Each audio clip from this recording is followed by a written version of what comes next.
Hello, students. So, welcome back to Contento. I'm Siddhant, your guide, and we are here to begin. So, last दो classes में हमने बात करी advent of Europeans in India, Bharat में Europeans का आगमन कैसे हुआ, क्या हुआ, उनके अराउंड जो सिचुएशन बनी, there was competition between different powers, तो वो चीज़ हमने समझी। आज हम एक बहुत इंपॉर्टेंट पावर की बात करने वाले हैं, द फ्रेंच, जो एक ब्रिटिशर्स का बहुत इंपॉर्टेंट कंपटीशन थे। सो बिना देर किए शुरू करते हैं।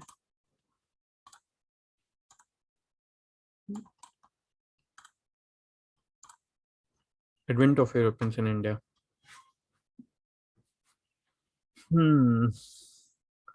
सो द फ्रेंच, तो हमें ये चीज़ समझनी चाहिए कि बहुत सारी पावर्स आ गई थी बट फ्रेंच बहुत लेट आए। The appearance on the Indian coast was late. The French were the last Europeans to come in India for the purpose of trade. During the reign of Louis XIV, his famous minister Colbert laid the foundation of Campagne des Indes Orientales. हमें ये point importantly note करना चाहिए। Campaign डेस और Indian orientalist क्या था? ये French East India company का नाम। In 1667 Francis Caron headed an expedition to India setting up a factory in Surat. तो फ्रेंच की फैक्ट्री कहाँ पे सेटअप हुई? इन सूरत। ठीक है। तो फ्रेंच का एक नर्व सेंटर क्या था? It was Pondicherry. Pondicherry became the nerve center of French power in India. It was founded in 1674. In the same time, Francois Martin replaced Caron as a French governor. सबसे important point कि पौंडीचेरी कब found हुआ और उस time पे क्या हुआ था? Francois Martin replaced Caron as the French governor. The French company also set up factories in other coastal regions such as Mahe, Karyakal, Balasore, and Qasim Bazar. Martic developed Pondicherry as a place of importance and it became a stronghold of French in India. तो पौंडीचेरी क्या हो गया? It became a strong hold of French in India. आज भी हम जाएंगे पौंडीचेरी में, देखेंगे तो एक पौंड फ्रेंच का बहुत इन्फ्लुएंस है, चाहे कल्चर में हो, चाहे वहाँ के फूड में हो, क्यूजीन में हो, हर चीज में एक फ्रेंच आर्किटेक्चर देखने को मिलता है कि फ्रेंच इन्फ्लुएंस रहा है. बट फ्रेंच जब इंडिया में आए तो फ्रेंच को एक सेटबैक्स इंडिया में हुए. तो उन सेटबैक्स से क्या हुआ? ब्रिटिश डोमिनेंस हो गई. हमें उन सेटबैक्स को समझना चाहिए. The French position was badly affected with the outbreak of war between the Dutch and the French. The Dutch captured Pondicherry in 1693. What happened? कि डच और फ्रेंच के बीच में वॉर हो गया और डच ने पौंडीचेरी को कैप्चर कर लिया. Treaty of Ryswick, a very important point. Treaty of Raisek concluded in 1697 restored Pondicherry to French. तो एक ट्रीटी हुई डच और फ्रेंच के बीच में, that was known as Treaty of Raisek. Another setback was that War of Spanish Succession broke out in Europe. French had to abandon factories in Surat, Masulipatnam and Bantam. क्या हुआ कि यूरोपियन सक्सेशन का war हो गया Europe में और French को अपनी फैक्ट्रीज को छोड़ना पड़ा, Surat, Masulipatnam and Bantam. Another major setback was the death of Francis Martin on December 31, 1706. तो जो फ्रेंच गवर्नर जिसने अपनी पावर कंसोलिडेट करी पौंडीचेरी में, उनका देहांत हो गया, उनकी डेथ हो गई. कब हो गई? 1706 में. बट फ्रेंच कंपनी आपको अपने आप को रीऑर्गेनाइज करी. The French company was reorganised as perpetual company of the Indies. Very important point.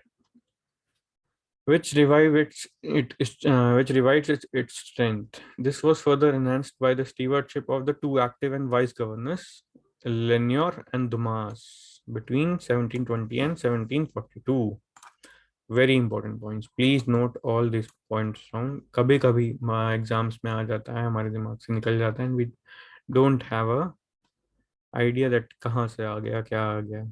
ठीक है.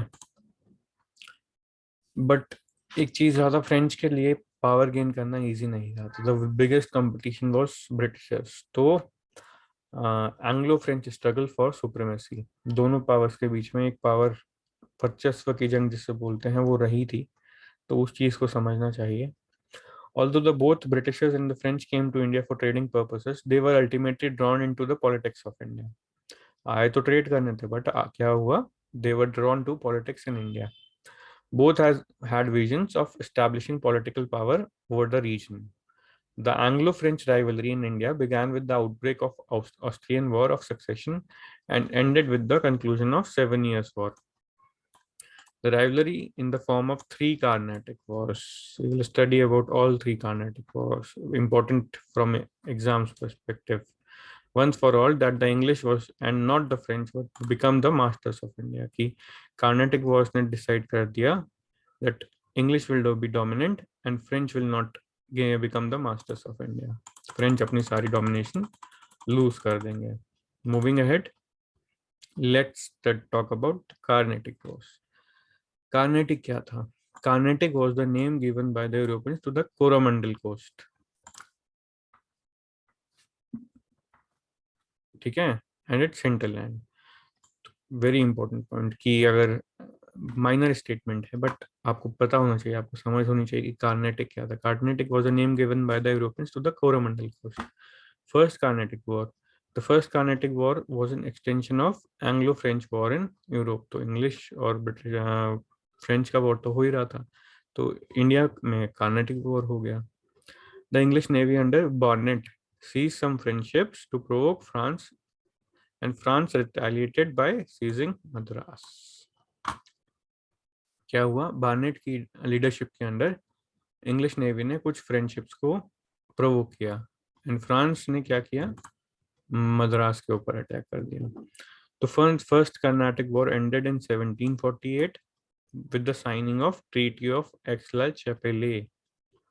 चैपल, जो भी आप बोलना चाहेंगे, चैपेले चैपेले.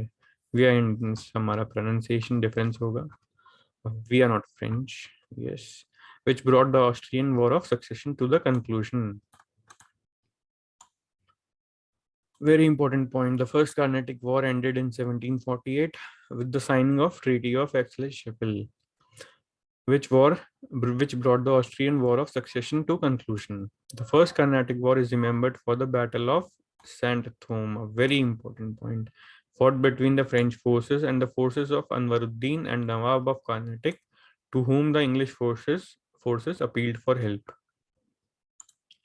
मैं इसका बैकग्राउंड बताऊंगा धीरे धीरे, बट जो पॉइंट्स हैं वो प्लीज नोट इट डाउन.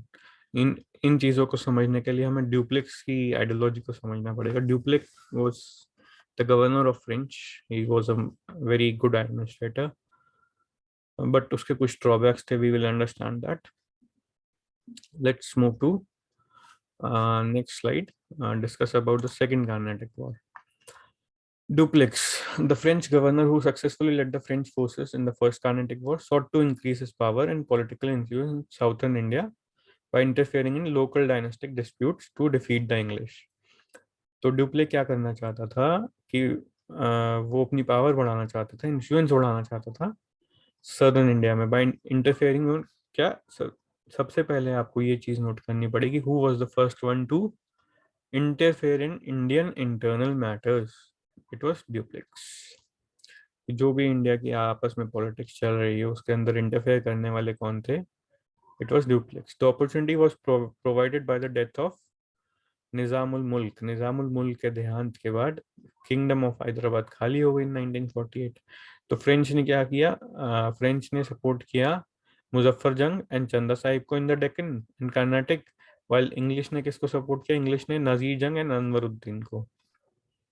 तो सब सेकंड कर्नाटक वॉर का रीजन एक सबसे बड़ा यही था कि इन दोनों पावर्स ने अब ये इंटरनल पॉलिटिक्स में इन्वॉल्व हो चुके हैं, Britishers and French.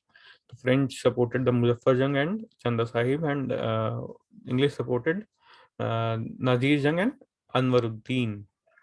The combined armies of Muzaffar Jung and Chanda Sahib and the French defeated and killed Anwaruddin at the Battle of Amber near Vellore in 1749. अब क्या हुआ? मुजफ्फर जंग became the Subadar of Deccan and Dupleix was appointed the governor of all Mughal territories to the south of river Krishna. अब French को यहाँ पे advantage हो गया क्योंकि combined armies of Muzaffarjan, Chanda Sahib and French defeated and killed Anwaruddin, who was supported by English side. तो यहाँ से फ्रेंच की पावर इंक्रीज हुई, but there was a major drawback जो थर्ड कार्नेटिक वॉर को लीड किया and which was a disaster for the French. Third Carnatic war which happened between 1758 1758 से 63 1758 से 63 के बीच में हुआ. In Europe, when Austria wanted to recover Silesia in 1756, the Seven-Year Wars started. In 1758, the French army under Count de Lally captured the English forts of Saint David and Vizianagaram in 1758. Now the English became offensive and inflicted heavy losses on the French fleet under Admiral D'Aché at Masulipatam. क्या हुआ था third Carnatic war में? क्या हुआ? French army under D लैली captured the English forts of San David and Vijayanagaram in 1758. अब English को आ गया गुस्सा कि हमारे पोर्ट्स कैसे ऑक्यूपाई कर लिए. तो English occurred heavy losses on the French fleet under Admiral D'Aché at Masulipatnam पे अटैक कर दिया. अब थर्ड कार्नेटिक वॉर में एक वॉर हुआ, the battle of Wandiwash. Very important battle, बहुत इंपॉर्टेंट है एग्जाम के पर्सपेक्टिव से. The decisive battle of third Carnatic war was won by English on, जीत लिया गया ब्रिटिशर्स के. कब जीता गया? 1760 में एट वॉन्डिवोश और वांदावसी इन Tamil Nadu. With loss of Gingee and माहे, the French power was reduced to its lowest. The Third Carnatic War proved decisive. Although the Treaty of Paris restored to the French their factories in India, the French lost all political control in India. तो एक decisive battle जो वॉन्डिवोश में होता है, वो क्या करता है? दो बैटल्स थे, तो battle of Plassey and but battle of Wandiwash is a very important battle. Battle of Plassey के बारे में बात करेंगे हम, and it is a very detailed event that has to be studied for an exams perspective. But Battle of Wandiwash ने क्या किया? It was a decisive. अंग्रेजों को ताकत बढ़ा दी और फ्रेंच को खत्म कर दिया. ट्रीटी ऑफ पेरिस ने रिस्टोर तो किया इन फ्रेंच की फैक्ट्रीज को, बट उनका कंट्रोल खत्म हो गया. The only power in India remained Britishers. तो 3 वॉर्स के बाद फर्स्ट वॉर, सेकंड वॉर से माइनर क्वेश्चंस आ जाते हैं, जैसे Muzaffar Jang, Chanda Sahib, who are these individual, कौन कौन थे. सेकंड कार्नेटिक वॉर से, थर्ड कार्नेटिक वॉर से, बैटल ऑफ वॉन्डिवोश में क्या हुआ, and treaty of Paris happened in 1763. But तीनों वॉर को से पहले हमें एक इंडिविजुअल का कंट्रीब्यूशन समझना चाहिए. He was none other than Dupleix. तो Joseph Francis Duplex, born in 1697, was the son of a wealthy farmer general of taxes and director general of the Company of the Indies. तो पापा अमीर थे, company में ही थे Indies की. तो he got a post in Pondicherry in 1720 on the basis of influence of his father. पापा की पोस्ट किसको मिल गई? ड्यूप्लेक्स को, इन्फ्लुएंस की वजह से पौंडीचेरी में. अब क्या हुआ? 1741 में he became the governor general in Pondicherry. He founded that Pondicherry में बहुत सारी प्रॉब्लम्स हो रही हैं, जैसे कि मराठा की इन्वेजन हो रहा है, फेमाइन हो रहा है, अनकल्टिवेटेड लैंड है, और एडमिनिस्ट्रेशन में प्रॉपर केओस हो रहा है. तो उसने क्या किया? वहाँ पे अपनी पावर कंसोलिडेट की. He made Pondicherry the emporium of commerce in South India by taking practical steps to develop the trade of the colony. He was a mastermind, a master administrator. So the analysis of the first two Carnatic War proved the diplomacy of Duplex as a leader who visualized the path of European conquest of India. तो जो duplex की diplomacy थी, जो उसका administration skills थे, उन्होंने first to Carnatic Wars में prove किया कि he was a good leader, अच्छा लीडर था. बट उसके कुछ ड्रॉबैक्स है, वो हमें समझने चाहिए, जो आगे प्रूव हुए। जो उसका कंपटीशन था, इट वाज रॉबर्ट क्लाइव। तो Robert Clive was much much much more sharper than Dupleix. तो हमें एक वो चीज एस्पेक्ट भी समझना चाहिए व्हेन, जहाँ पे ड्यूप्लेक्स की बात होती है, जहाँ पे फ्रेंच और ब्रिटिशर्स की बात होती है। तो rise and fall of Duplex, he was the first European to interfere in Indian internal, ये मैंने आपको बताया था, वेरी इंपॉर्टेंट पॉइंट, कि इंडिया की इंटरफेयर इंटरनल पॉलिटिक्स में इंटरफेयर करने वाला पहला यूरोपियन था।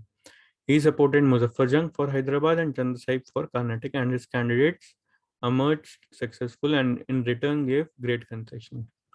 Duplex was in fact the originator of the practice of subsidiary alliance in India.